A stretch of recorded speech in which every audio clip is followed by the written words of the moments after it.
What's going on, guys? Welcome to the Week 6 preview and prediction pod. Me and Josh are going to sit here, talk about every game. Of course, we missed the Thursday night game, but we could probably talk about that later. But we're going to predict every game on the Sunday and Monday slate. I mean, we can recap the Thursday night game. Yeah. Obviously, it was a good one. We didn't expect anything less of Tom Brady and the Bucs to take care of business on the road. Yeah, it was pretty much what we expected. I mean, the Eagles fought back there at the end and made it. Yeah, they made it close. An interesting. Them going for two there was incredible. Yeah, I like that coach Sirianni. Yeah, he's all right.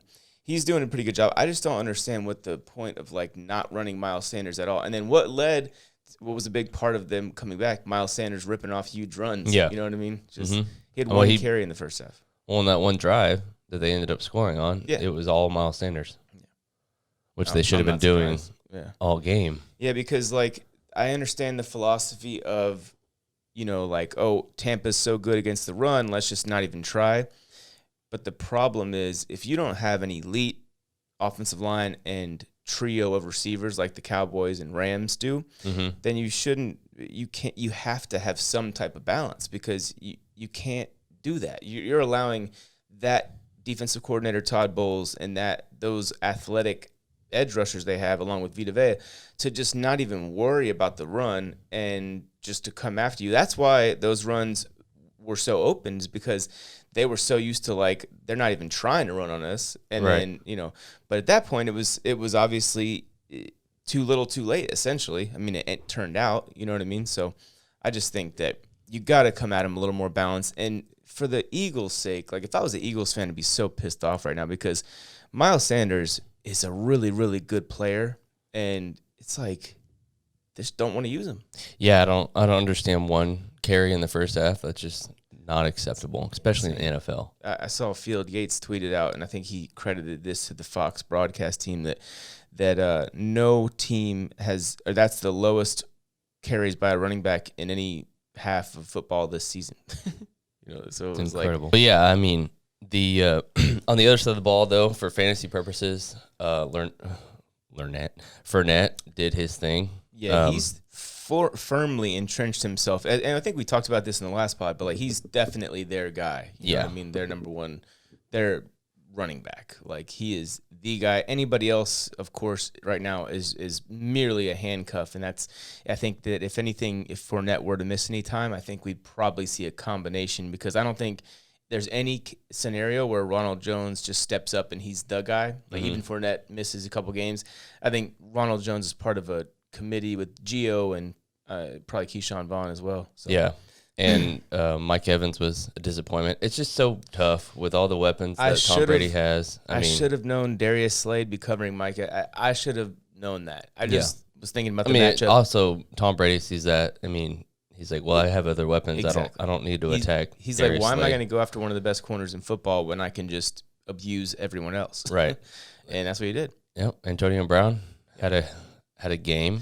Dude, he looks as explosive as he's really ever looked. Yeah. I mean, he looks good. good. He looks really good. So, it was just an all-around team win for the Bucs, and they went in there and took care of business. It was awesome to see that Philly was booing Brady coming into the game, and then obviously on that first drive, that's so funny. A lot of people are upset about the taunting call or whatever. But oh, yeah, that was ridiculous. Yeah. That was a stupid penalty. Yeah, they got to just change that rule. It's just literally no one likes it. It's not one of those things where 70% of people don't like it. It's I don't know anyone that is yes, this is what we needed. You know what I mean? Yeah, that was we need to eliminate taunting. It was kind of funny though. I was listening to this Sirius XM comedy channel on the way over here, and the guy was making fun of football players, one of the bits, and he was saying imagine if doctors had the same type of celebration after every meaningless thing that they accomplished, right. But I still definitely don't think that the taunting thing serves any type of beneficial purpose at all. So go ahead and I hope that's just one of those things where they're trying it out for a year and then they'll just get rid of it or whatever, if they kind of revisit it in the offseason. But anyways, let's talk about this Dolphins-Jaguars game because it's the early game on Sunday. Yeah, so they're in London this weekend. In London. I'll be up early for that game for sure. Right. Miami's a 3-point favorite in this one. The over-under, which this kind of surprised me, it's 47.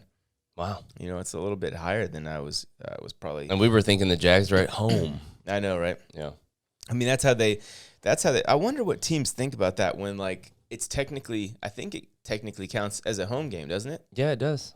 But it's not a home game. It's not fair. Yeah, I don't know how that works. Or what if they just count both of them as road games? Like it's counted as a road game for the Jaguars and it's counted as a road game for the Dolphins. I wonder if that's how they do it. Because I would feel like there'd be a lot more pushback if you were taking away one of 8, you know, or I don't know how many home games you get this year. How do they do that with 17 games now? Like some teams just get 8, some teams get 9. I guess that's not fair. They just pick and choose. Yeah, that's not fair at all. Yeah, I mean, to me. Well, life isn't fair. So. Right, right.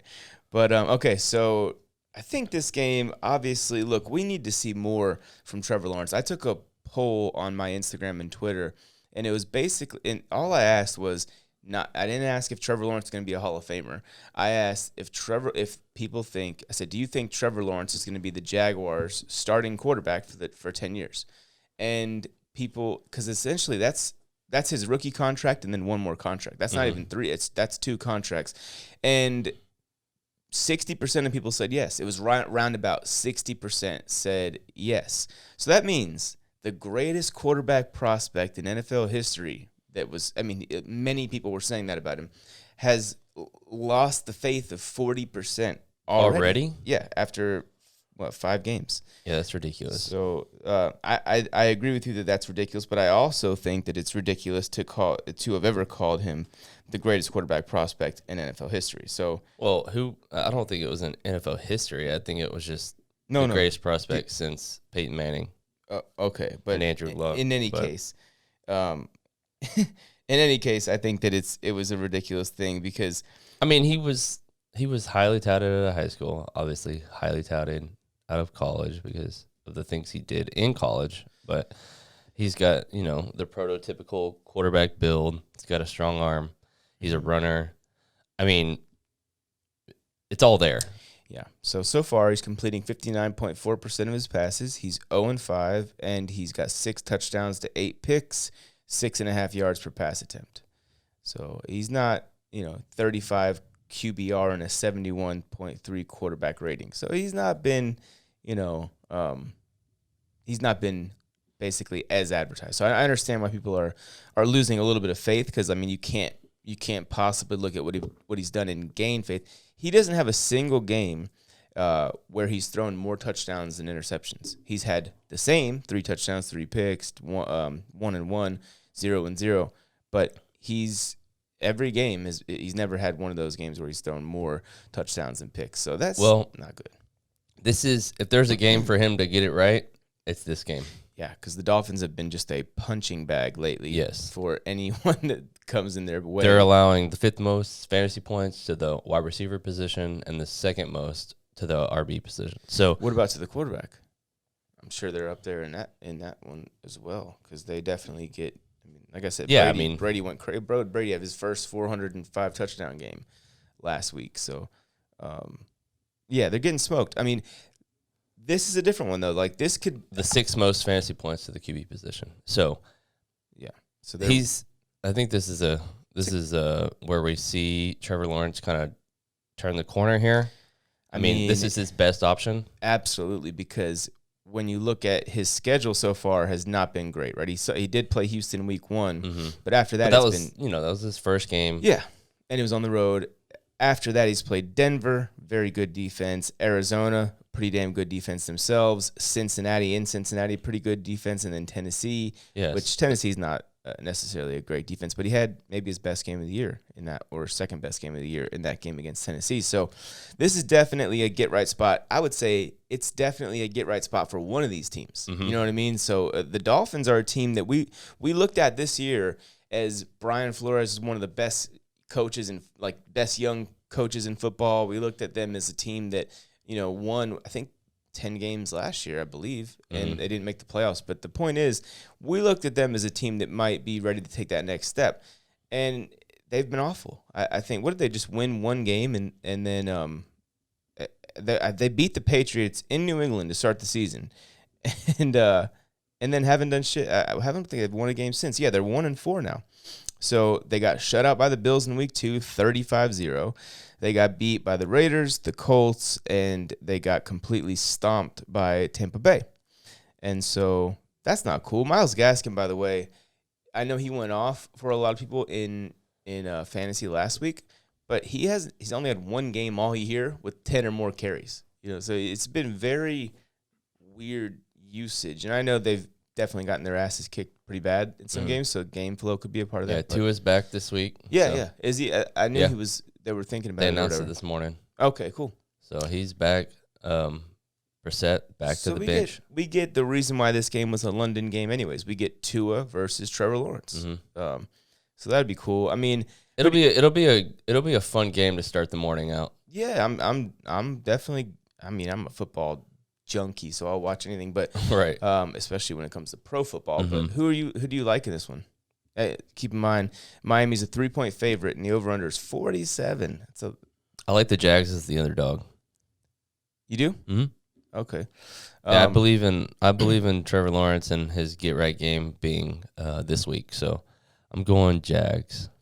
You know what? I kind of agree with you, and I'm hoping Shenault has 2 touchdowns. You starting? Bold prediction, yeah. Wow. So if you have Shenault, I'd start him. I mean, it's possible. Those corners in Miami have just not been playing well, and I kind of agree with you. But I'm going to take the Dolphins, man. I'm going to take the Dolphins just to change it up. But I definitely like the under in this game. Like, I don't see these two quarterbacks scoring a ton of points. I think this will be like a 21-24 type of game, and I'll take the Dolphins. You like the Jags? I like the Jags. All right, Houston at Indianapolis is another game this week. It's the Colts are 10-point favorites. The over/under is 43.5 here. And this one is messing with you that I'm going off a different order. Yeah, it is. It's fine. We'll get back on track after this game. Yeah. So yeah, I was pretty surprised that the Colts are 10-point favorites because I think the Colts are 1-4 right now. That's pretty crazy. Yeah, they are. They're both 1-4 teams. Both 0-2 on the road. Or I guess, excuse me. The Colts are 0-2 at home. It's a home game for them, and then the Texans are 0-2 away. So interesting. Did you know last week Davis Mills had probably what was the best game of any rookie quarterback this season? Yeah, I did know that. Yeah, he completed over a hell 72% of a game. Of his passes, over 300 yards and 3 touchdowns, no picks against the Patriots. Mm-hmm. So that was not what we were expecting from a rookie quarterback. And the Colts aren't nearly as good on defense as the Patriots are. So what's he going to do this weekend? I think he'll revert back to the Davis Mills. I don't know, man. I mean, I liked him coming out of college. I thought that he had serious upside for sure. And he definitely, he could be a good quarterback. I don't know. I almost feel more confident let me ask you this. Do you feel more confident than Indianapolis' defense will start to get back to 2020 form? Or do you feel more confident that Davis Mills will pick up where he left off last week? Which of those two things would you say is more likely? More likely the Colts get back to their 2020 form. That said, I don't like the Colts minus 10. You know what I mean? I think Davis Mills will keep him in it, keep him close, if he's playing like he did last week. Well, yeah, I don't think he's going to play quite that good, but I think he's... Hey, you never know. I think that... We could see a star in the making ring. Who I do think will have a blow-up game is my guy, Jonathan Taylor, though. Yes. I think this is a prime... Yeah, I've been trying to trade for him, but unsuccessfully, because nobody wants to get rid of him after that game he had. Yeah, on Monday Night Football, too. Early weeks magnify, as I always say, and also primetime games magnify. So early primetime games are the combination where if you have a guy, it works both ways. If you have a guy that disappoints in early week primetime game, it's huge to try and acquire that guy for a cheap in terms of a buy low, but it works the same in reverse. If a guy has a crazy good primetime game, you're not going to be able to trade for that guy at all. So So that's interesting. And then if you look at Houston, they're allowing 4.5, almost 4.5 yards a carry on the season.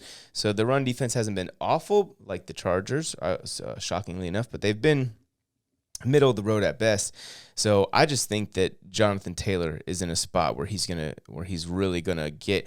And he hasn't really had that game where he's gotten the ball like as much as he should be getting it anyways. So I think the plan is most likely to just, as the weather changes, to slowly increase his workload. So I think that's another good reason why you should never sell Jonathan Taylor right now, and you should, if anything, be buying him for that, for the stretch run of games. But I think this is going to be the first of or not the first, because last week he had that kind of a game, but one of those big time spots for him. DFS, I would pay the price for him, for sure. I think that. Well, another thing with this game is T.Y. Houston is back. Oh yeah. EKP. Oh, is he really? I didn't even know that. Yeah, and he always just is going bonkers against the Texans. So, it'll be interesting to see him back on the field. Obviously, he's a dynamic player. He adds more value for the Colts. It will open up, more runs for Jonathan Taylor. So yeah, everything should benefit from that. But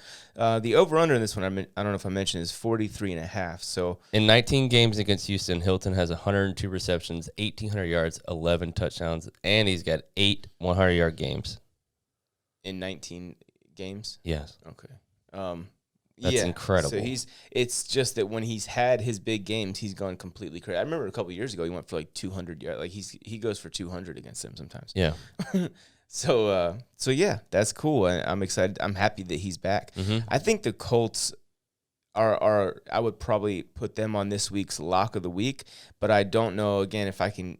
10 points is a lot in an NFL game. They could easily do it. Yeah. But I definitely wouldn't call that a lock. But yeah. Well, if their defense collapses like they did on Monday night, then yeah, that was crazy. That 10-point spread is not going to happen. But I still like the Colts in this game, obviously. Yeah. I think they're going to win it. I'm going to say 24-16. I don't know. I'm taking the Colts 24-16. I wouldn't bet on the Texans to cover, but I'm having a hard time, betting on it the other way. So I wouldn't touch the spread on this one, but I like the Colts for sure. So Chiefs, Washington. Okay. Kansas City's a 6.5-point favorite right now. So that half a point, it went down. That's amazing.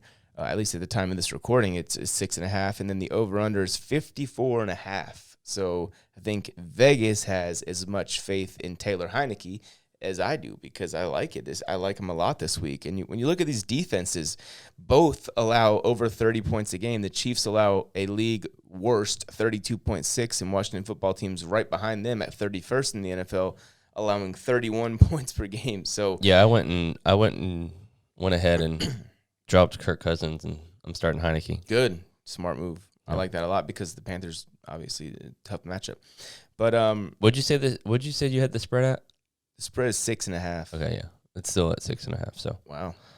All right. Well, then, so both defenses allowing over 30 points a game. If I would have told, and I think I said this the other day, but I'm going to repeat it because it's worth repeating. If I would have told you Washington after 5 games was going to be allowing over 30 points a game, and Chase Young was going to have 1 sack and 3 tackles for loss this season so far? I'm telling you, they were completely way overhyped coming into the season. Obviously, we didn't expect Chase Young to only have 1 sack through this many games, but yeah.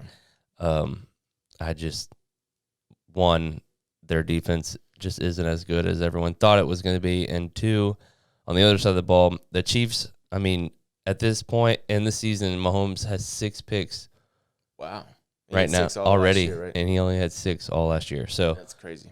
They're obviously not playing as well as they did last year, but I also think that this is a perfect chance for them to just blow them out. Yeah, it's a get-right spot for them. It's a similar situation to what they had a couple weeks ago with Philly, where they did do what they're supposed to do eventually in that game. It was close for a while. But look, Kansas City's also averaging 31 points a game, so it's not like the offense is struggling, even though Mahomes is turning the ball over a higher rate.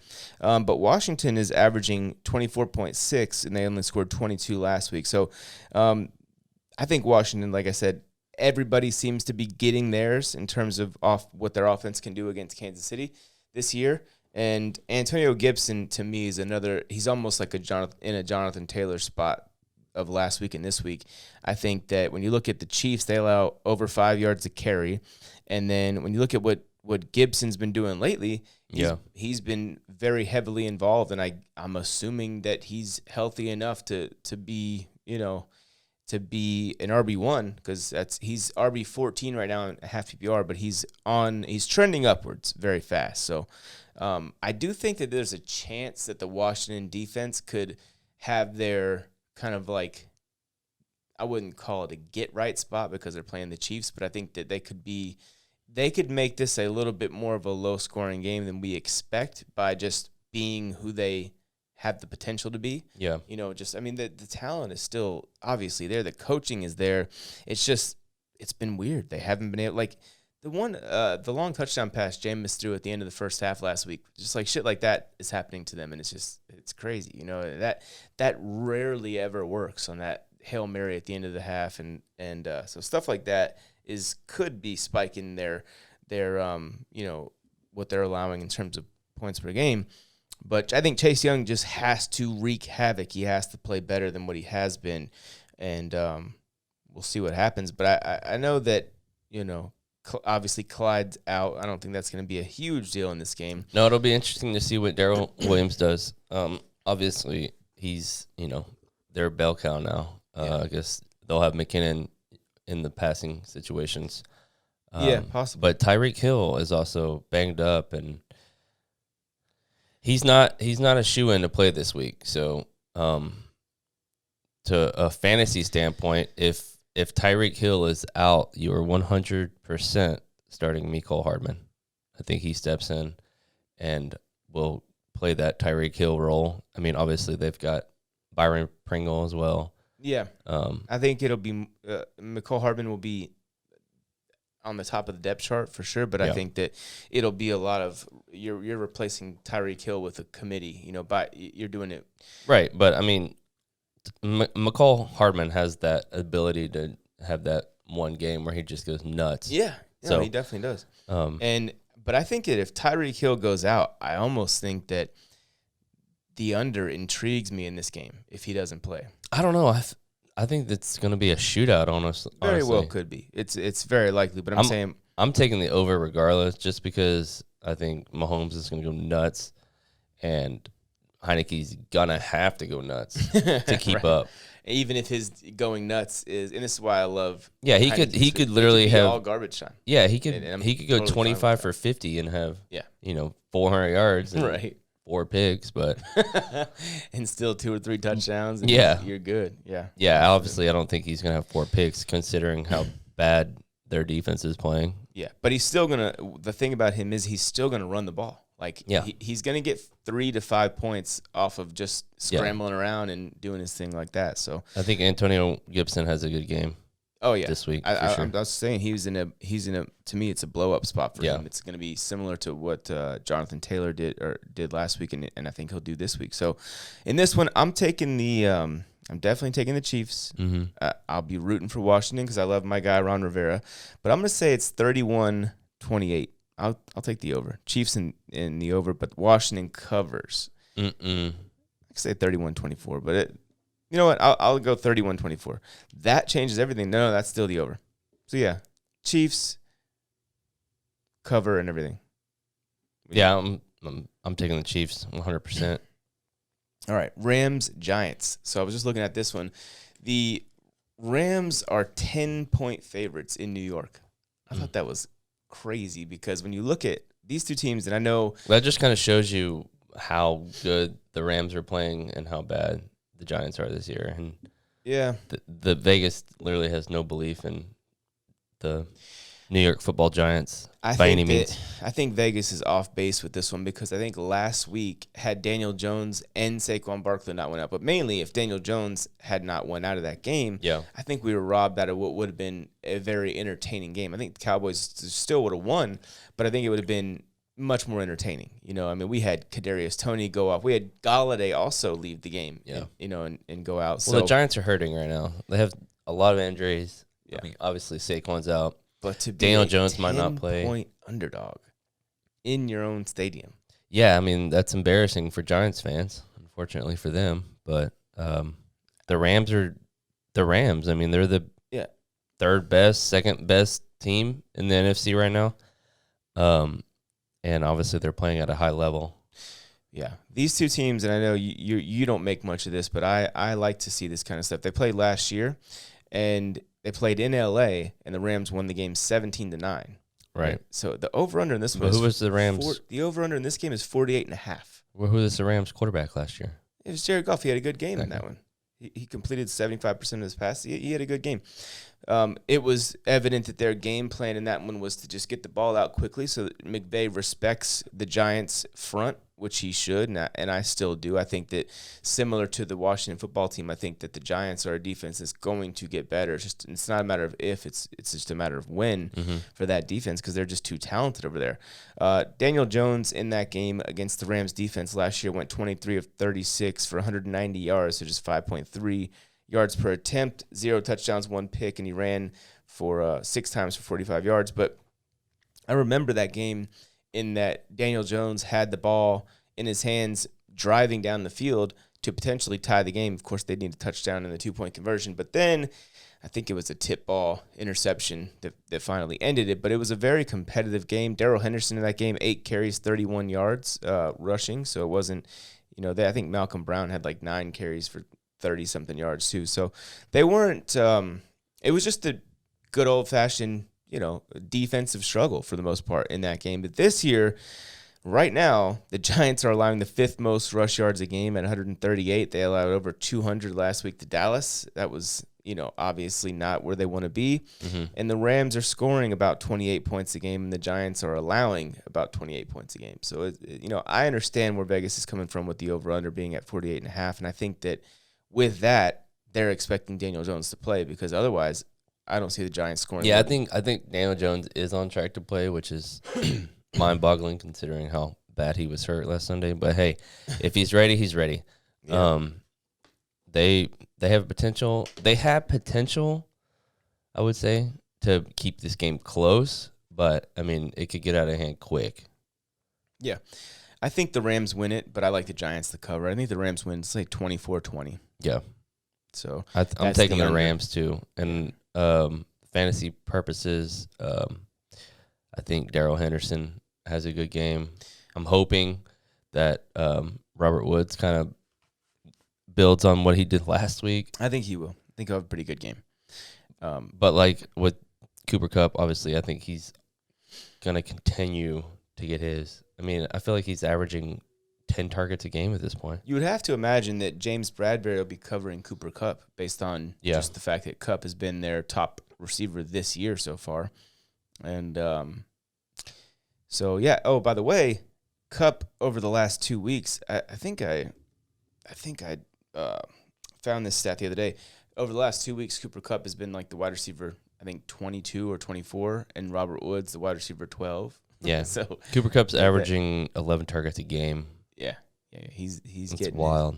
But anyways, let's move on. What's next, Lay? No.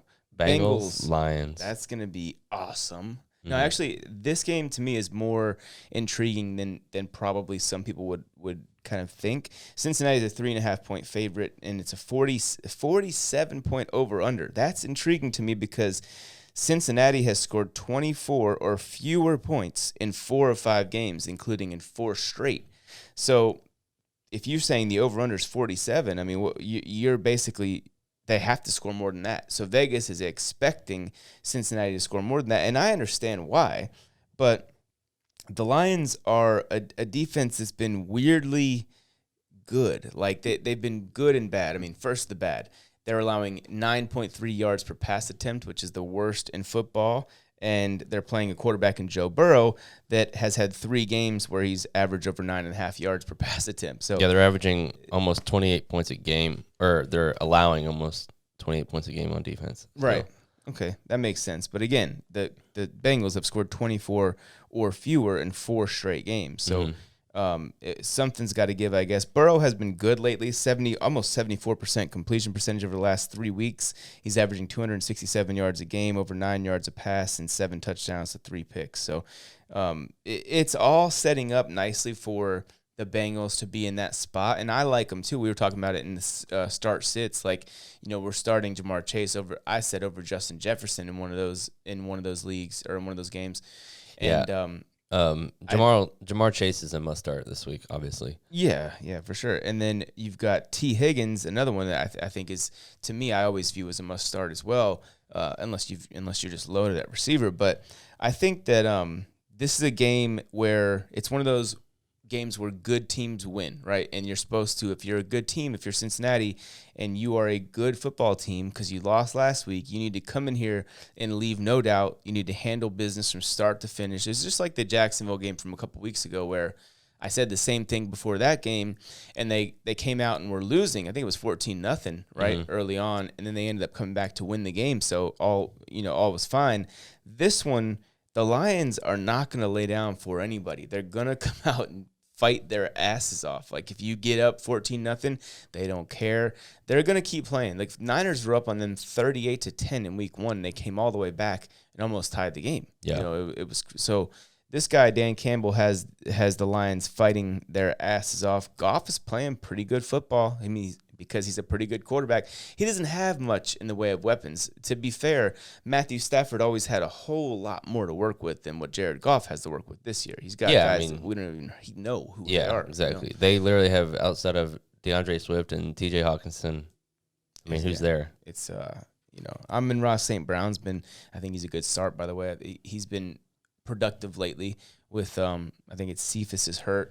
But the point is, they're not, dealing with a bunch of highly invested receivers, like in terms of what they spent to acquire those guys. So It's not like anything crazy there. And I think this game sneakily has a chance to really be a lower scoring game. Mm-hmm.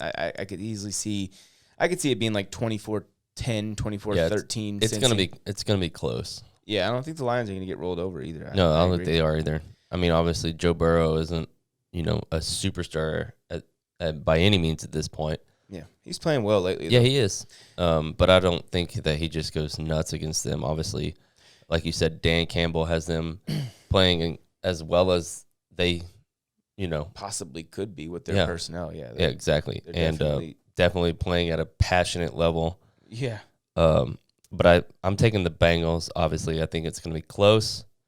But you never know. It's at home, so the Lions could squeak out a win. They are desperate for that first win of the season. Yeah, Burrow could, potentially make some mistakes that might cost them the game in the long run. So we'll see. It just depends on if the Lions, if the Lions are getting turnovers, they need to be scoring, or at least putting some kind of points up on every turnover they get this week. Yeah. And I know you said they're allowing like 28 points a game or whatever it is, but they, over the last 3 weeks, they've allowed 62 points. So that's not bad. That's about 21 a game, 20 a game. They've been better, and that was, believe it or not, against the Baltimore Ravens. They held the Ravens to 19, and it took a 70-yard field goal to even get to 19. Yeah, they allowed 24 to Chicago, but a lot of that was because of turnovers and stuff like that. And then they allowed 19 to the Vikings last week, which is not bad because the Vikings can put up points on anybody. So, how do you like Joe Mixon in this game? I don't. I think that, and maybe he's the Antonio Gibson of this week, where the guy was, not, we don't know how healthy he is. Maybe he comes out and just dominates, because that's definitely within the range of outcomes for him. But he only played, I think, like 25% of the snaps last week. Yeah. So obviously the injury, whatever it is an issue for him. And if you've got another option to start, I would probably look elsewhere. I'm surprised we didn't get more Joe Mixon start sit questions. I don't know if I got a single one in like 100 questions. Yeah. That's crazy. But yeah, I mean, he's a tough start, like you said. But I mean, Ja'Marr Chase must start. Other side of the ball, Hawkinson, DeAndre Swift, you're starting both them. Yeah, definitely. But anyways, as far as a prediction, I like the Bengals to win it 24-17. So that's the Bengals are covering. And by the way, Vegas is being awfully respectful to the Detroit Lions from the standpoint of they're only 3.5-point underdogs. Yeah. That's the Bengals have a winning record. I think they're 3-2, right? So the Lions being 0-5, only 3.5-point underdogs. So that Vegas is even saying like, hey, we can't. I mean, they've lost 2 games by 2, 1 game by 8. They were obviously beat pretty badly in Green Bay in week 2, and then they lost by 10 to the Bears a couple weeks ago. So they're usually competitive. Yeah. I'm going to say it's another tough heartbreak for the Lions. I say the Bengals 24-23. Ooh, okay. That's an over-under push, by the way, if you get that right. So it is what it is. We'll see. All right, next game, Packers-Bears. That's going to be fun. Dogfight. Yeah, that's definitely going to be division rivals. That's on the road. I still think that the Packers take care of business. But yeah, I mean, then again, this could be a game to where Justin Fields kind of shows what he's got. Dude, he has been not very good. Let me just say and it's crazy because people act like he's he's gonna be like the revelation for the Bears, and he's just gonna be an absolute animal next Patrick Mahomes-esque kind of guy.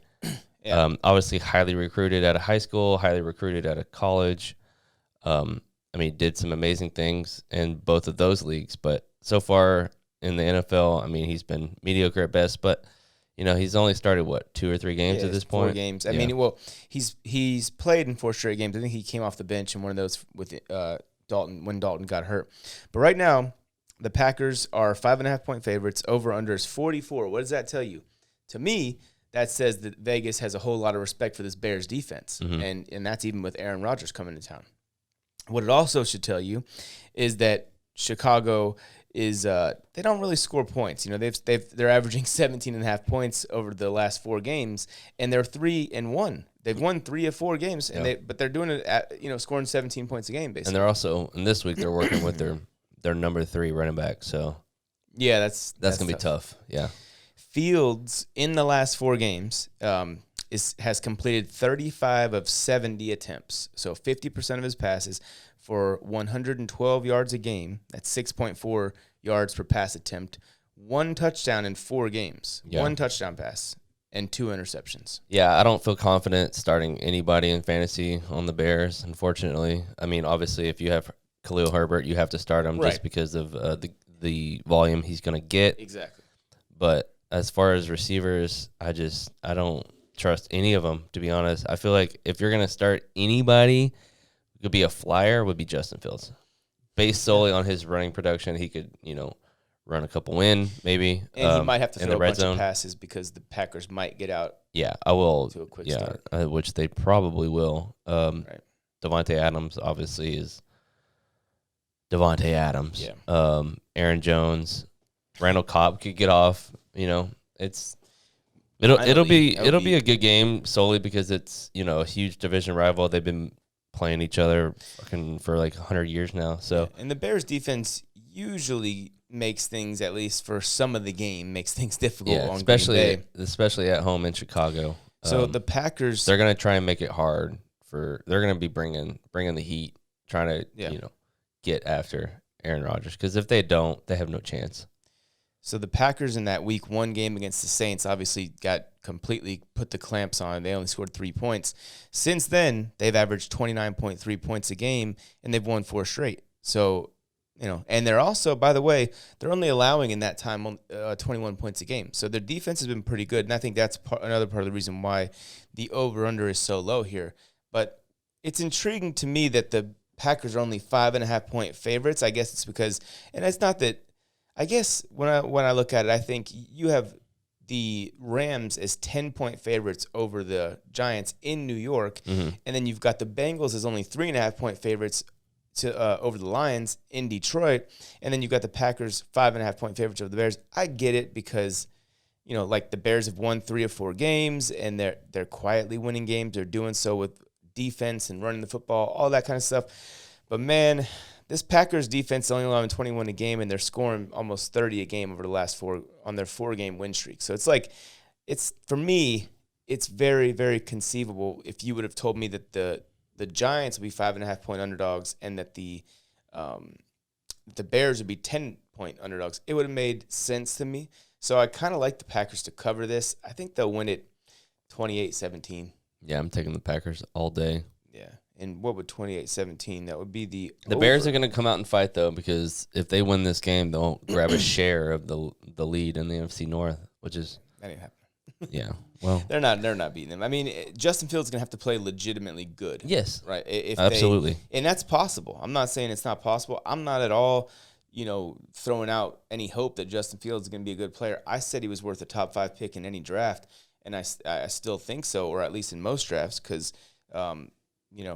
this particular draft was a really loaded quarterback class, so it was tough to get him in there. But in any case, I think that the Bears will keep it close for a while. I think Green Bay with A.J. Dillon behind the ground game of A.J. Dillon late will pull away 28-17 Packers. So that's Packers to cover, and that's also the over. Yeah, Packers for me.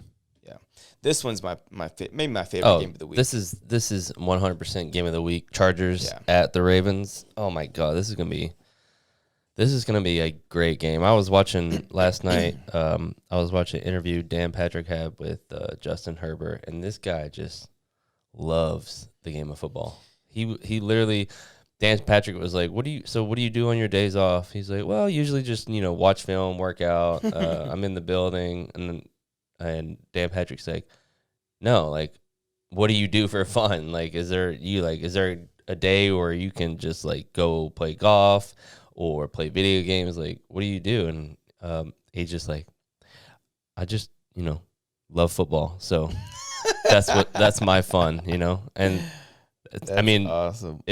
It's great because obviously you can tell that he's so passionate about the game because the way he's playing, and I mean he's just a special kid. Let me tell you something about Justin Herbert since we're on that topic. Last 3 games, he's completing almost 65% of his passes. He's averaging over 300 yards a game. He's got 11 touchdown passes, 0 interceptions. Yes. And he's got a rushing touchdown, 0 fumbles either. So I'm not talking fumbles lost. I'm talking about he hasn't fumbled at all. Yeah, I can't even remember there was another stat that Dan Patrick had told him, but in the month of October, Herbert is just lights out. Yeah, they call him Mr. October, I heard. Yeah. Which is awesome because guess what month we're in? September. But on the other hand, and by the way, Herbert's only being sacked on one every 23.8 pass attempts, so he's not getting sacked either. So Lamar Jackson, he's getting the ball out quick. Yeah, but he's also heaving that thing down the field whenever he feels like he can. Yeah, Mike Williams knows all about that. Yeah, Lamar Jackson, on the other hand, his last 3 games. 67.6% completion percentage, 348 yards a game, over 348 yards a game, 6 touchdown passes, 1 interception. So he's right behind Herbert in terms of quarterback rating and just, in a lot of ways. And that's pretty impressive. So these incredible. 2 guys are peaking right now, are playing some of the best football they've ever played in their careers, at least as passers. To this point, and they're clashing, and I love it. So we get to watch them. Go at it. Two hot teams. The Ravens are 2.5-point favorites, but that's home favorites, right? So that's essentially this. Vegas sees this as a dead even toss up coin flip type of game. The over under is 51.5, and the Ravens defense lately has been good though. I don't think people are talking enough about that. The Ravens defense the last 3 games is allowing 16.3 points per game, so that's good. But when you look at the Chargers defense, they gave up 42 last week to Cleveland, right? And that's obviously insane. But Daniel Jeremiah tweeted out before that Cleveland game that every opponent the Chargers played, they held to their season low in points. So like largely in 4 of 5 games, the Chargers defense has been good. Just overall good, not necessarily in any one area. I know their run defense has been awful. Yeah. And that's something that worries me because Nick Chubb and Kareem Hunt. So first of all, they're allowing 5.6 yards a carry on the season. That's worse in the NFL. Last week, Chubb and Hunt went for 33 carries, 222 yards, and 3 touchdowns. So they're not trending up in that regard, right? So now you're dealing with the Baltimore Ravens, and a lot of people are telling me, well, yeah, but the Ravens are a pass-happy team right now. The Ravens are willing to do whatever makes sense in terms of how they're playing. So yes. I think it's not going to be it's not easy to stop the Ravens' run offense if they feel like going at you in that way. So, right. We'll see what happens there. This is gonna be a hell of a game. Like I'm gonna be glued to the TV watching this game. And the best part is this is the early game. This is the 1 o'clock Eastern time game. Yeah, I'm gonna be don't change that dial right way, because this is gonna be a hell of a game. Obviously, Lamar Jackson is gonna continue to roll. Herbert is gonna continue to roll. I'm taking the Chargers. Wow. I took the Chargers against the Chiefs. So why wouldn't I against the Ravens? Obviously, the Chiefs' defense is a lot worse than the Ravens' defense, but I believe in this kid, Justin Herbert. I really do. He's cool, calm, and collected. What do you think about over under 51.5? I'm gonna take the over. I like the over too. Yeah. I think that I just feel like they're gonna be putting up points. Are so on fire right now. And if they have a game like last week, the Chargers and the Browns, I mean, my God, they put up like 41 points in the fourth quarter. That's not going to happen. I know that's not going to happen, but that aspect as far as them having to toss the ball around and put up points, I think the over is easily attainable in this game. I was about to say I think it's going to be Chargers 28-24. That would be the under by 0.5 point. So it's like Vegas is right on that too. I'm taking Chargers 31-28 to cover the spread. Okay. So that's the over for sure. Yeah. You say Chargers? Okay.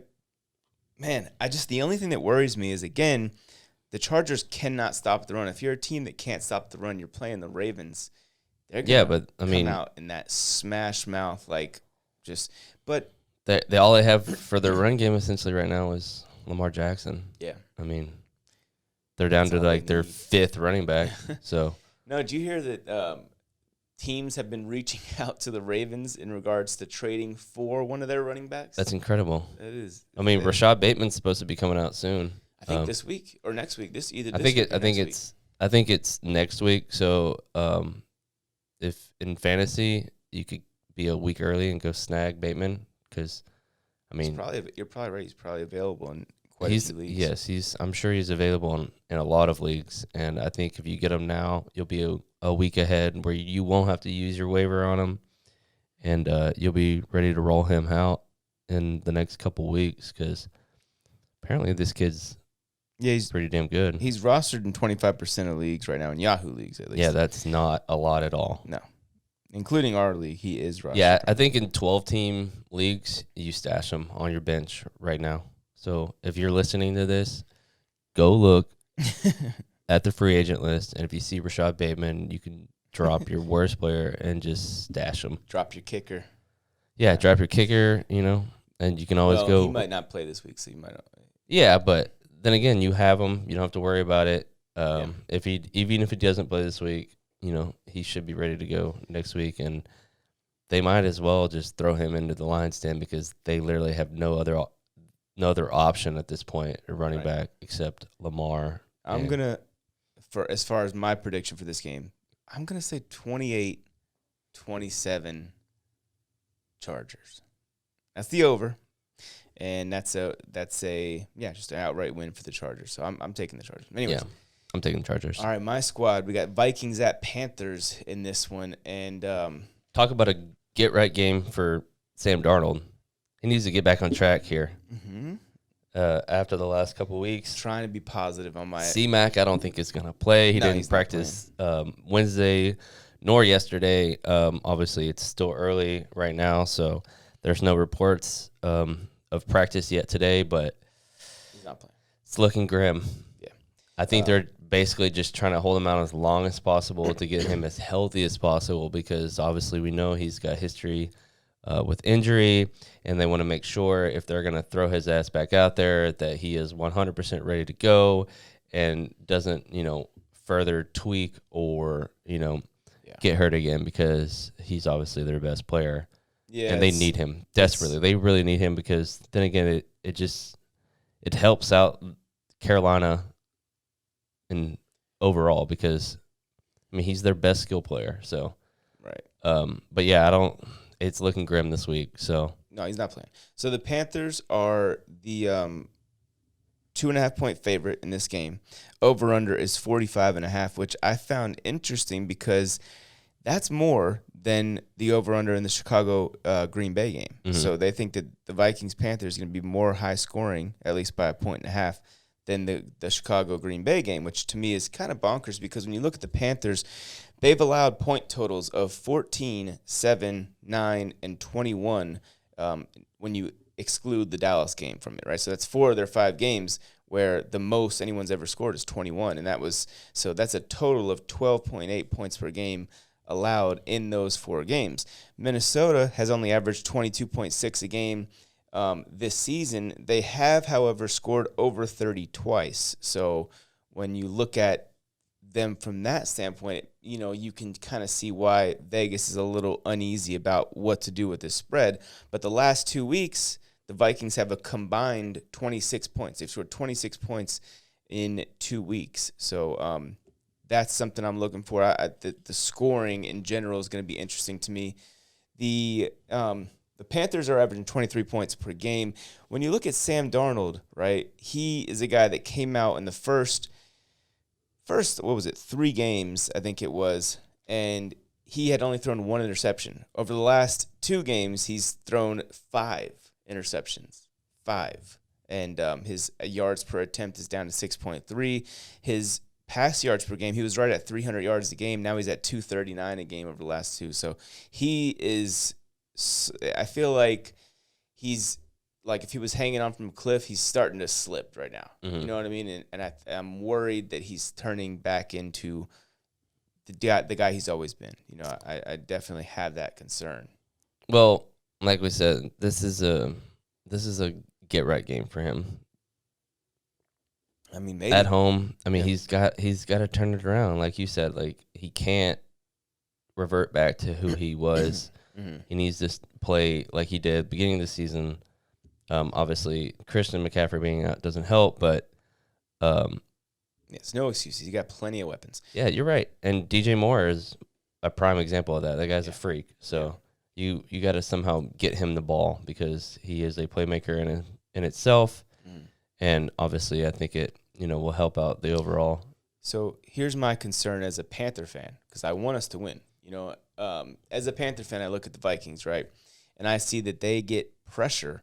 What does Sam Darnold struggle with in terms of when he's playing quarterback? When he struggles, oftentimes it can be attributed to pressure, mm-hmm. right? So like the Vikings over the last 3 weeks, right? So the first 2 games they allowed over 60 points, 61 points in the first 2. So you're thinking their defense sucks. Well, in the last 3 games, and keep in mind they've played Seattle, Cleveland, and Detroit.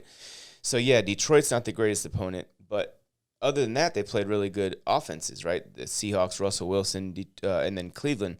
They've allowed a total of, 48 points in those 3 games. So 16 points a game over the last 3 weeks, Minnesota. They're not a bad defense anymore. And by the way, they had 4 sacks last week. They had 3 sacks the week before against Cleveland. They've had 3 sacks in 4 out of the 5 games. In the other game, which was the Seattle game, they only had 2 sacks, but again, they only allowed 17 points. So they are quietly able to generate pressure. And if the Panthers can't run the football, and like you said, McCaffrey's not playing, if they can't run the football and Minnesota's heating Sam Darnold up, mm-hmm.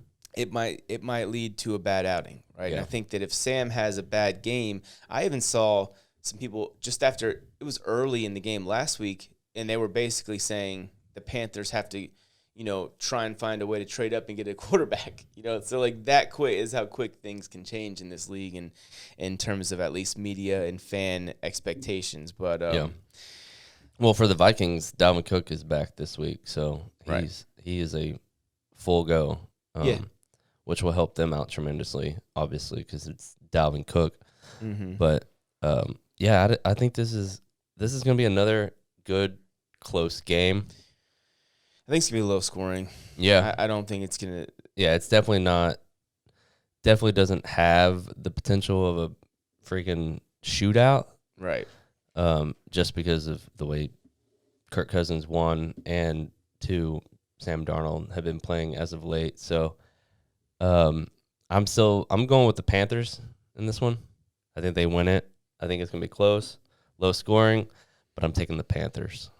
Yeah, I'm gonna take the Panthers just because I'm rooting for the Panthers, to be honest. I'm worried, though. I'm a little bit worried because the Panthers, I mean, like I said, it seems as though things are kind of slowly slipping out of the grasp. But I'm going to take the Panthers to win it, say 21-20. So that's the under, and that's a Panther win. That's actually a Minnesota cover as well. 21-20, man. Yeah. It's going to be a dogfight then. Yeah, it's going to be a dogfight for sure. All right, we got now Cardinals-Browns. This is going to be a good game, too. This is the second best game of the week, I think, Mm-hmm. other than – wow, is that okay, the Cowboys game is at the afternoon slate. Mm-hmm. Awesome, good. Because when I go somewhere to watch the games around here, it's like Cowboys are on every single TV. And well, I'm like, of course. dude, We're in get Dallas. them off of the damn TV. Like, you don't need them on every TV. We can But we watch do. the other games, you know. Anyways, yeah, so Cardinals-Chargers. Let me see, what is the spread in this one? It is 3.5. The Browns are 3.5-point favorites over the visiting Cardinals. That is awfully respectful to the Cleveland Browns and awfully disrespectful to the only unbeaten team in pro football, the Arizona Cardinals. Mm-hmm. So over-under. On the road, but, I mean, against the Browns, they're going to try and get after Kyler. Yeah, of course. Here's the crazy thing. I got to see how many points the Chargers scored last week because this just popped in my head. So the Chargers scored 47 points last week against the Browns, right? Mm-hmm. The over-under in this game is 49.5. That's kind of crazy. Yeah. So awfully respectful, I guess, to the defenses, even though that's a relatively high over-under. And, you know, considering what they've done. But I guess Arizona last week didn't play very well offensively, but I think that San Francisco defense is actually much better than people realize, you know. So they only scored 17 last week, but in every other game this season, the Cardinals have scored over 30. Scored 38 week 1, 34 week 2, 31, 37, and then just 17 last week against the Niners. So I'm looking at the game last week as just one of those games where it's a tough matchup and it's hard for them to score because it always is. And so I think this one will be I like the over in this game if I'm just off the top of my head, you know, going to just bet something like that. Mm-hmm. And I actually am with Vegas in terms of the Browns winning this game. I'm taking the Browns, too. I like the Browns, man. I think that they're going to be the more desperate team. And oftentimes with these NFL games, with it being, you know, so close, no matter who's playing, the margin of error is thin. Yeah. Like if the Rams this week make two mistakes, you know, in a game with 70 plays on each side of the ball, you're looking at you know, you could potentially be in a big hole, 10-0, 14-0. You could lose the game off two mistakes. That's how the NFL is. So, well, with the Cardinals, this will be their fourth away game in the 6 games that they had played this season. So, and they're 3-0 on the road. Obviously, the Browns are 2-0 at home. So with that, I think the Cardinals are going to come ready to fight, ready to play. But I think the Browns coming off that disappointing loss last week against the Chargers. Obviously, I think Baker versus Kyler too. Yeah, I mean the Sooner versus Sooner. Mm-hmm. But I think Kareem Hunt and Nick Chubb also. They're gonna play a huge factor in this game. On that note, let me just say the Cardinals allow 5.4 yards a carry, second worst in the NFL. That's not a good recipe to go and play against Nick Chubb and Kareem Hunt, who are both on fire. On fire. They ran for over 220 yards last week combined against the Chargers, who are the worst run defense in football. So look for those two running backs to be heavily, heavily involved. I think Nick Chubb is one of the best just between the 20s runners in the NFL. I mean, maybe he's the best, I think is a better way to say that.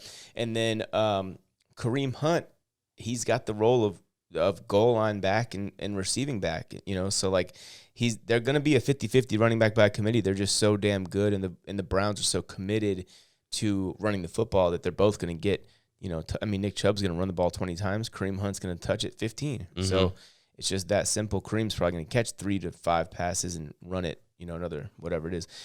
the remaining time. So I think that Baker versus Kyler is one of the more intriguing aspects of this, right? Baker was the older guy. Kyler's playing better, this season so far, even though Baker's playing well too. But I think that this is the perfect game for the Browns. Just match up very well against the Cardinals. Their defense matches up relatively well with the Cardinals offense. I think both teams will be able to score. Well, we got some breaking news here. Nick Chubb hasn't practiced all week, and he did not practice today. So considered highly questionable to suit up Sunday against the Cardinals. So with that said, if Chubb is sidelined, Kareem Hunt is a surefire RB1 for fantasy purposes. Maybe top 5. Yeah, he could potentially put up 30-plus points. Yeah. They're going to need him, especially if Nick Chubb's out. But I think that means more for? My guy from, I believe it's UCLA, Demetric Felton, 7th-round pick. He served as their third-string running back and just the kind of gadget guy. I think that he will come in and spell Kareem Hunt at times. I think that we'll see about 65-70% of snaps for Kareem Hunt, and we'll see 20 to 30% for my guy Felton. Their rush rate right now through week 5 is 59%. Mm-hmm. It's got to be tops in the NFL. Chubb has seen 53% of the attempts, while Hunt has seen 32%. So basically, you can put Hunt up to that 53% this week if Chubb's out.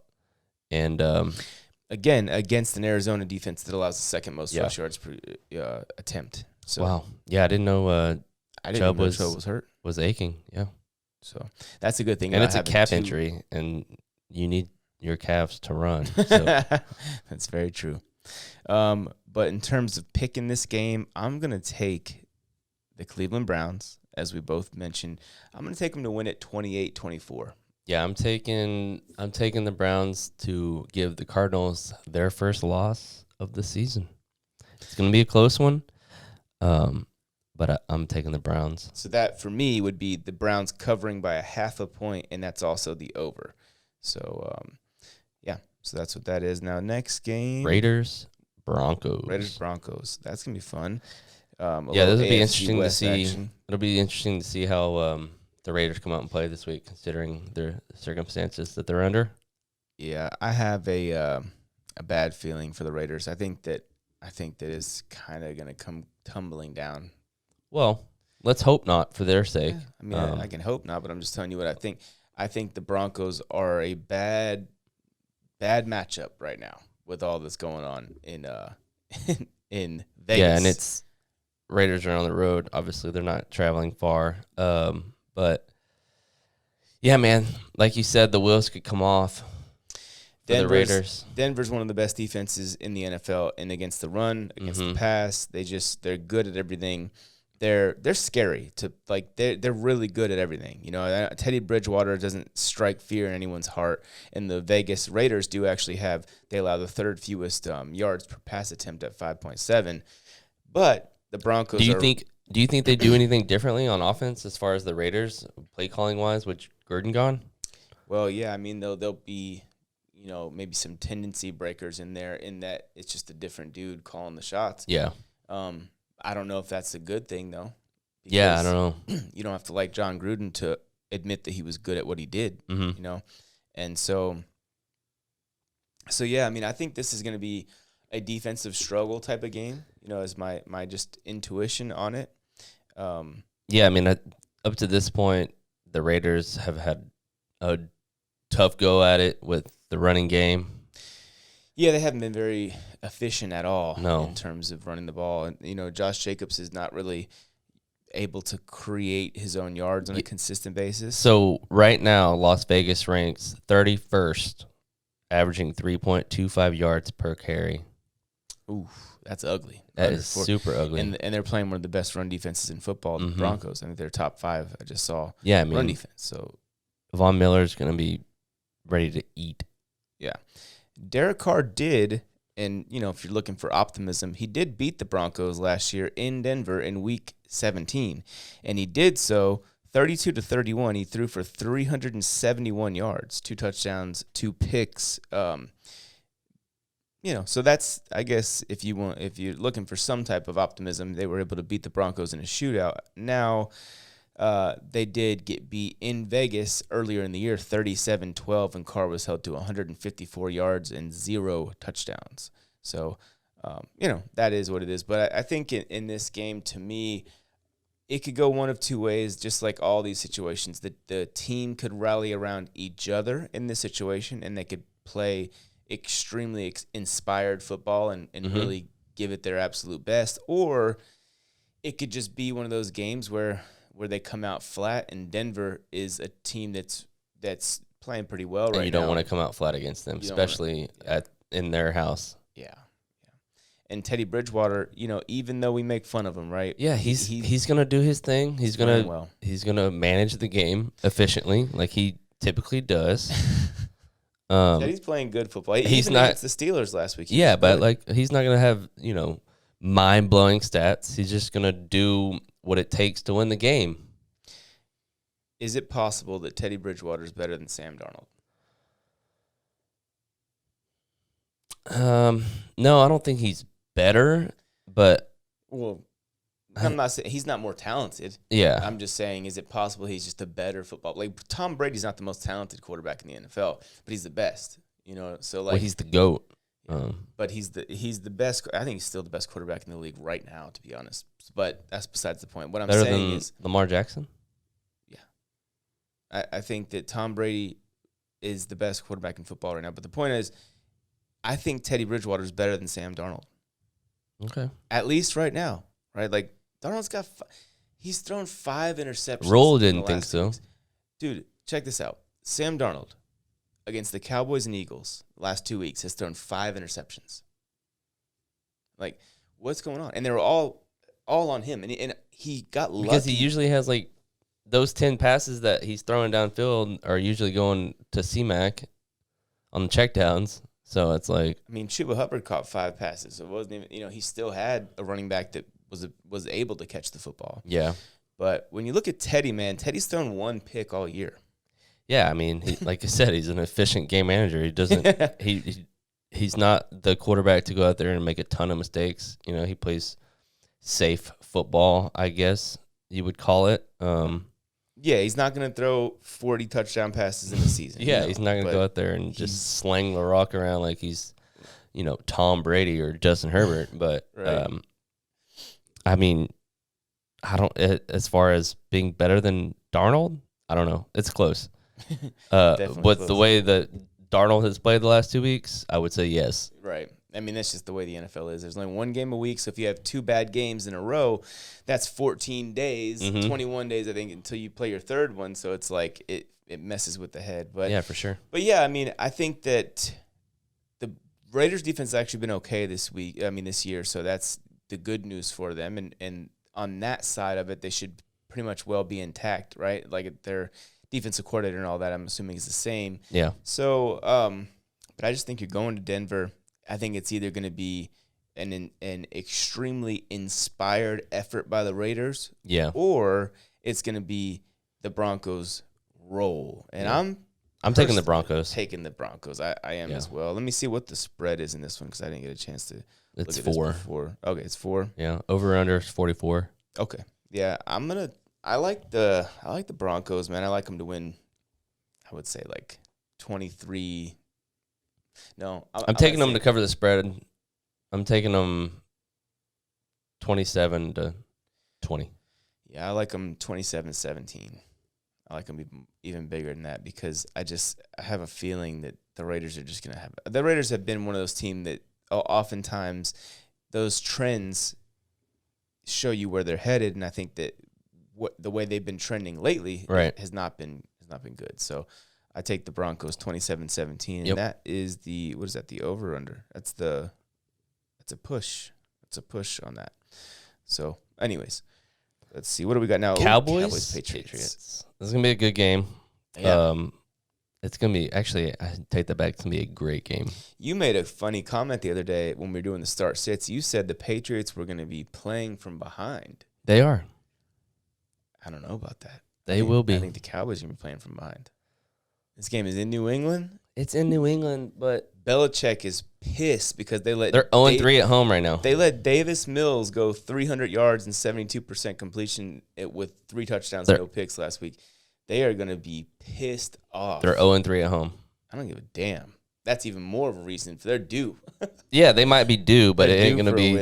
They're due for a win, but it ain't going to be this week. I'm taking the Patriots. I can already tell you. Wow, upset. He's taking the upset. We haven't even dug into the game yet. When I look at it, I think the Patriots are going to You're fucking crazy. They're pissed off. They might be pissed off, but the Cowboys are good. If Belichick loses again, what's his record even going to be this year? My God. I think it's going to be 2-4. Oh, wow. That's not as bad as I thought, actually. Because Mac Jones, he's a good player, but I mean, also I just read Trayvon Diggs' game time decision, so Diggs is playing, I bet. Yeah, you're probably right, but they could survive this week without him because there's not a even if Trayvon Diggs is out, I still think he gets a pick. At this point, you see, Mac Jones has thrown 5 interceptions in the last 3 weeks, so that's not great. It's not Sam Darnold territory, but it's not great. And he's also been sacked 7 times in the last 3 games. But last week against Houston, man, this guy was 23 of 30. Dude, his ridiculous dink and dunk ass has completed the last 2 weeks. He's completed 77% of his passes, over 250 yards. He's thrown 3 touchdowns to 2 picks, but 7.2 yards per attempt. He's just been. That's just what he is. He's just a guy that can get rid of the ball quickly. He's a Drew Brees that I'm not ever saying he's going to be as good as Drew Brees, but he's an old Drew Brees. Mm-hmm. You know what I mean? In his rookie season. So yeah, man, I think Mac is going to be efficient and is going to. He'll be efficient. I actually think Mac against the Cowboys is a good matchup for the Patriots in that the way you have success against that Cowboys defense is you take what's there and you don't try and force anything deep. And I think that's perfect for Mac because that's what he will do. Here's a crazy stat. Mm-hmm. The Cowboys have never beat the Belichick-led Patriots. Wow. And it's not going to start this week, man. The Patriots are 3-point home underdogs. Oh, my God. And what the fuck? The over-under is 50.5 in this game? They're trying to avoid, as underdogs, they're trying to avoid the first 0-4 start at home under Belichick. It's not happening. It's going to be, the Cowboys, NFL's second-ranked offense. They're obviously, Dak is playing at an unbelievable level right now. I think your dreams are going to be shattered here, bro. Yeah, I'm not a Patriots fan. I don't care, but I just don't think they're going to lose. You don't want them to lose because you believe in Bill Belichick and his. I know that Bill Belichick's a great coach. Of course he is, the but greatest of all time. He just doesn't have a great team this year. I think he's got a pretty good. He's got a great defense, but yeah, the defense is great. The offense has enough. Their running back situation right now is so ridiculously bad. Yeah, well, the James White injury hurt them. Yes, it did. And now, breaking news: the Browns have ruled out Nick Chubb. It's official. He's out. Okay. I still think they run for $150. Yeah, I still think the Browns won that game. Yeah, I do too. Hey, Dak Prescott last 3 games averaging over 71% completion percentage, 10 touchdowns, 1 pick.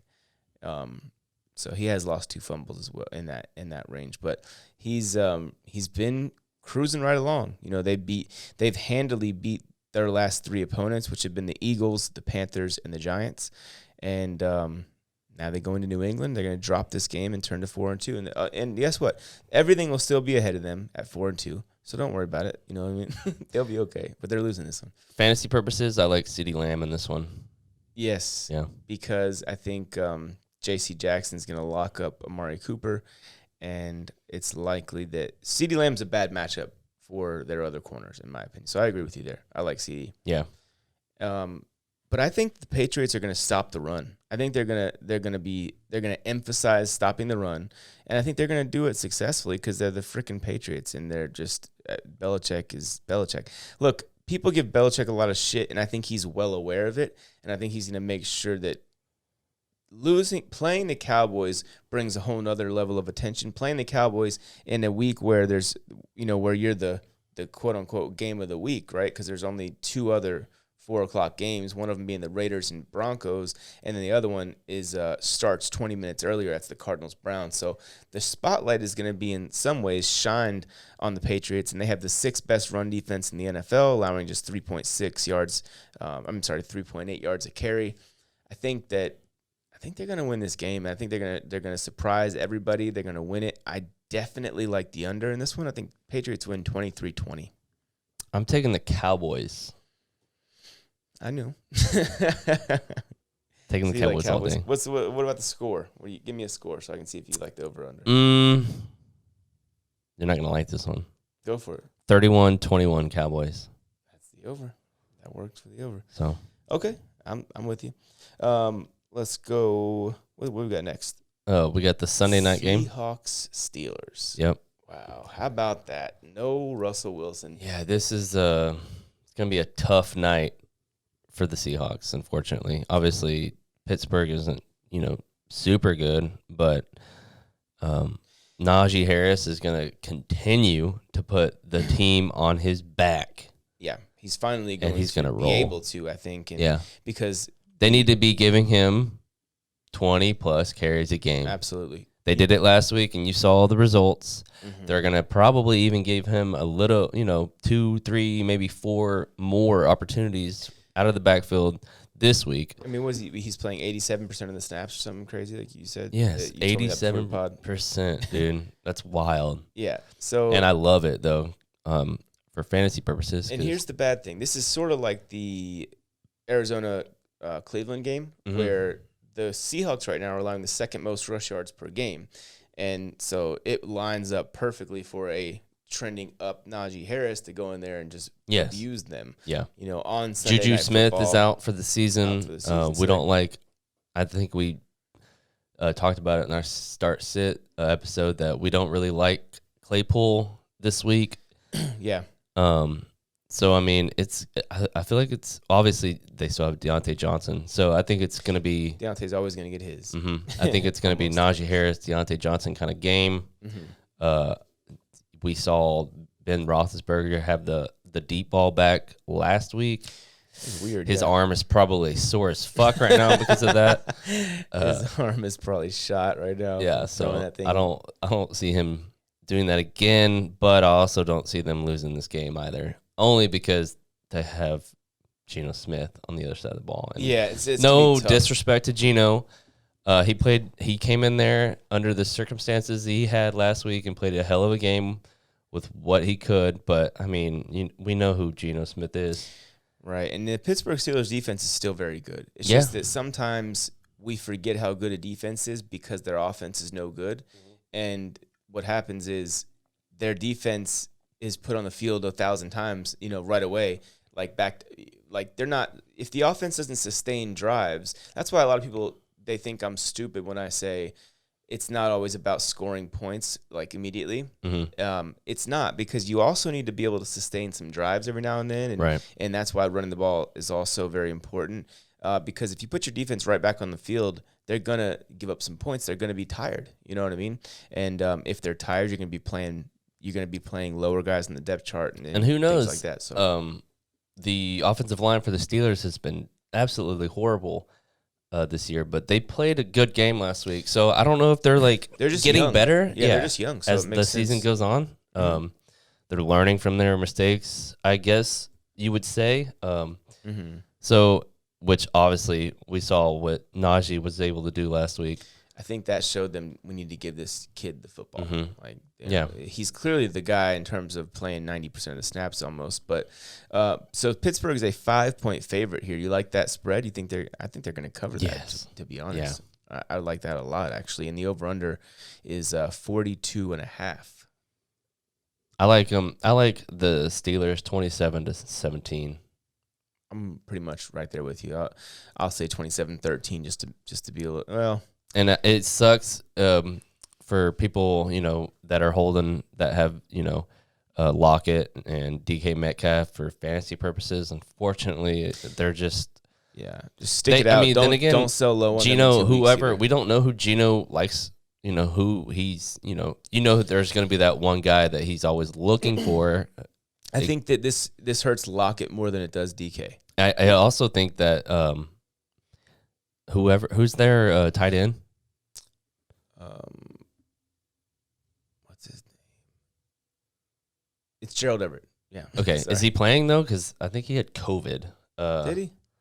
Yeah. So, but I don't know. I feel like Geno's going to be checking down a lot, so could be a good game. Is Chris Carson playing? Chris Carson is playing. Okay. He just hasn't been really effective this year. So, yeah, he was good in week 1, and he was all right. And yeah, he was good in week 1, 16 for 91. And then he was good in week 3, 12 for 80. In terms of just efficiency.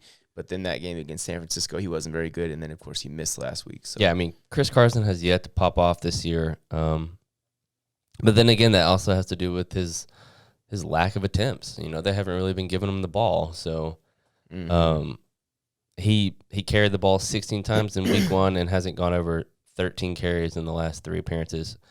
So, and then obviously you have Alex Collins, who's a proven, capable backup. Solid, yeah. Yeah, so solid dude. Chris Carson needs to get going here, especially with Geno in there. They need to establish the run game in order for them to have a chance in this game. Oh, they're definitely, and they're going to. That's the thing about Pete Carroll. When he knows he's limited at the quarterback position, he's going to lean very heavily on the run game. So I think that lends to keeping them in the game. But I think ultimately the Steelers will pull away late. Like maybe they'll be up by a touchdown, and then they'll be about 7 minutes to go in the game. They'll eat the whole clock, basically go down there, put another one in the end zone. I think that's kind of how they'll win this game, or maybe kick a field goal late. But I think they win by 2 scores. 27-17. I'm taking 13. I'm taking the Steelers. 17, something like that. Yeah. All right. So Monday night, we got the Bills Titans. This is going to be a good game. Obviously, the Titans are a well-coached, veteran team. They're at home. The Bills are obviously playing lights out right now. This is going to be a good game. Looks like there's going to be great weather, so it's just going to be, I don't know. The Bills are going to do their thing. But then again, Titans defense is pretty good, right? So, I mean, Titans defense is not very good. I mean, middle of the pack, you would say? Yeah, at best. But the Bills have the best offense in the NFL, and they have the best defense in the NFL right now if you look at many statistical factors. But also, this is not an easy game. And I would also, if I'm the Bills, I'm not very happy with the NFL for scheduling me a Sunday night game in Kansas City and then follow that up with a Monday night game in Tennessee. Like that's pretty brutal, scheduling. If the Bills can beat both of those teams in their stadiums, they've already, of course, done the Kansas City one. So if they can do this one, but they have a bye next week. So, well, the NFL is like, we're gonna put you through hell, and then we're gonna give you a week off. So I mean, Tennessee's given up the 10 most fantasy points to the QB position. So, obviously, I think Josh Allen does his thing. Do what he wants. But he did struggle against them last year. And I know, last year's last year, but I think that has some type of merit to it because it was against these same guys, right? Same coaching staff with his same coaching staff and that kind of stuff. And he really struggled. And I think a big – but here's the difference between last year and this year for Buffalo. The personnel isn't that much different in really anywhere, in terms of their offensive pieces. However, last year at that time, look, Josh Allen attempted 41 passes in that game, and it was really for no good reason. They ended up getting smoked 42-16. He was 26 of 41, 263, 2 touchdowns, 2 picks, averaged 6.4 yards an attempt. And the reason what Tennessee did effectively against him was they weren't really after him in terms of pressure, but what they did was they just didn't allow anything deep, and they forced patience out of him. Yeah. And that's where he didn't want to be patient. He was having so much fun over those first 4 games, throwing for 300 yards every other game or whatever. I mean, he came out with 12 touchdowns to 1 pick entering that game.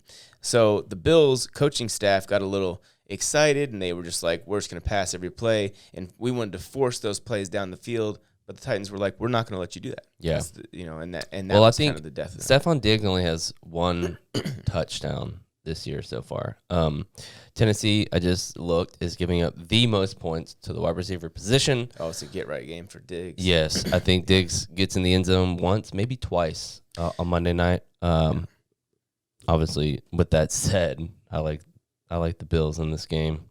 I think they continue to roll. It's gonna be maybe a little closer than everyone thinks it might be, but because I think Tennessee's gonna come out and play a good game. Obviously, they're like we said, their defense is middle of the pack. They have pretty good run D. Stats say that their pass D isn't good, but I mean dead last. Yeah, I mean, I think that the things that they do well against the pass are they try their best to limit big, long pass plays. Mm-hmm. So that's what that is. But in terms of the over-under in this one, it's 43, and the Bills are 5.5-point favorites in Tennessee. If I'm a Bills fan, which I partially am just because they have a lot of my former Panther coaches and players there, and even former assistant GM is now the GM there, and Brandon Beam, and I love that guy. He's probably the best in the business right now, right? Top 5 GM at worst. But I'm worried because I really respect the Titans, Mike Vrabel mainly, and I respect just the way that they're built, right? And Derrick Henry was able to do whatever he wanted last year against Buffalo. And I know this defense this year is a whole lot different, but you guys remember that Derrick Henry stiff-arming Josh Norman to hell. Yeah, he literally stiff-armed him off the team. Yeah, I think he was cut shortly after that. Yeah. Well, he's definitely not on our team this year. So right, yeah. So Derrick Henry, oh, you know what? They did a damn good. This is crazy. I didn't know. I'm looking back at last year. This is what's important. Derrick Henry did not run all over the Bills last year. He ran 19 times for 57 yards. Yeah, he just ran through Josh Gordon on that one play. Josh Norman, yeah. But he did have 2 touchdowns. Yeah. So, okay, so that's promising a little bit. Mm-hmm. But this is their second stop on their redemption tour as far as the last year's matchups. Right. So, obviously the Bills. I'm a little nervous. I'm going to pick Buffalo, but I'm a little nervous. I think the Bills win this game 27-24. That would be the under by 2 points. That's a Tennessee cover. But just call me nervous that the Tennessee Titans win this game outright. I just, for some reason, I feel like this is a spot where what they always do in Tennessee is when you least expect it, they lose, and when you least expect it, they win. Yeah. And this is kind of like we're home underdogs. Well, I think for defensive purposes, when they played the Chiefs, they were bringing the blitz a lot. They were putting Mahomes under a lot of pressure, and I think they're going to continue to do that on Monday night against Wait, no, Tannehill. They didn't bring any pressure. Yeah, they did. No, they didn't. Well, you mean they got pressure. They didn't blitz, what I mean. Leslie Frazier resisted the urge. Oh, you're right. Okay. They resisted the urge to bring it, but I feel like if that's what I kind of guess that was the game plan coming in because pressure without blitzing. Yeah, and that's the good thing about the addition of Gregory Rousseau.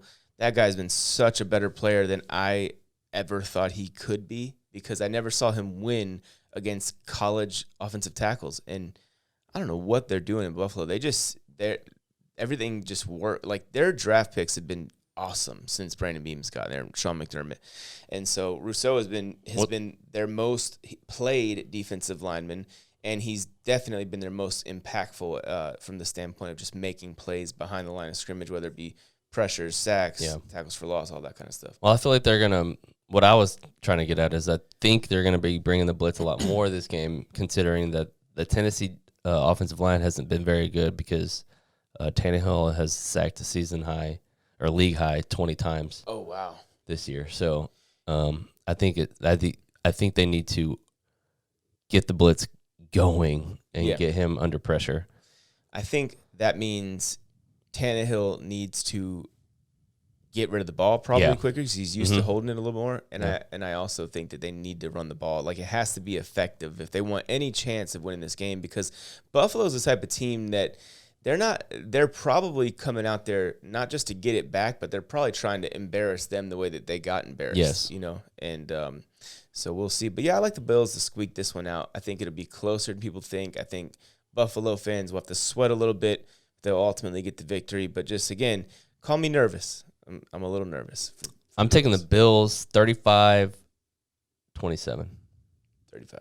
Okay. So that's way over. Yeah.